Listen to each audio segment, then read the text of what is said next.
Okay, it's official. Democrats will raise your taxes if they take back control of Congress. That's what House Minority Leader Nancy Pelosi now says. Pelosi now joining a growing list of Democrats that want to do that. Elizabeth Warren, Bernie Sanders, Chuck Schumer, Chris Murphy. It's now being facetiously called the Walter Mondale Raise Your Taxes Party. Here's Nancy Pelosi. Watch. We'll sit down at the table and say, what would be a tax bill that creates growth, that creates good-paying jobs as it reduces the deficit. It's not about chipping at this piece and that piece. It's about a comprehensive look what our tax policy should be for the future. Let's bring in Republican Arizona Congressman Representative Andy Biggs. Congressman, okay, the Democrats want to raise taxes to cut the deficit. This after they whooped through Congress, spending that double the debt? Yeah, I mean, it's remarkable, isn't it? I got a kick out of her saying that we want to create good jobs by raising taxes, both the corporate rates and the individual rates.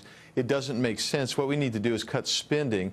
We have record federal revenue coming in right now, and that's because the economy has been being stimulated because of the reduced regulation, because of the lower taxes.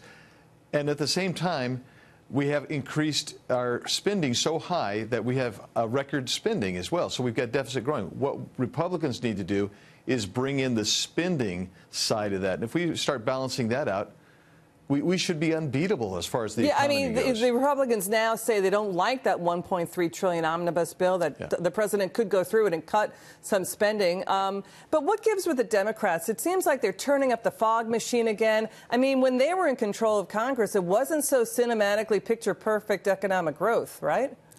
Right. I mean, and that's the thing. Just think when Nancy Pelosi was in charge and President Obama, they were telling us expect 1.8% GDP growth. You'll never get more than that again.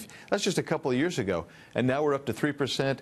And I think if we did more in taxes and more in regulation reform, I think we'd see it go higher. Yeah. And that's just the way it is. People who make choices create jobs. They spend more. It gins up the economy tremendously.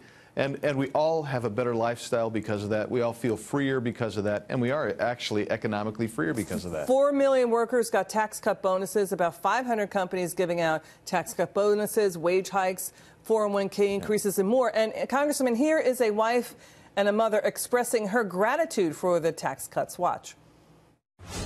I just want to say thank you. I said I wasn't going to cry. Gosh. I just want to say thank you to you for the tax cuts. This is a big deal for our family. I think half of this audience is our family. We really support you, and this is a big deal. These tax cuts are a big deal. Thank you for listening to us. Thank you for fighting for us. Thank you for caring enough to allow us the opportunity to come here and tell you thank you to your face. My boys, my little 10-year-old wants to be president one day. And it'll happen.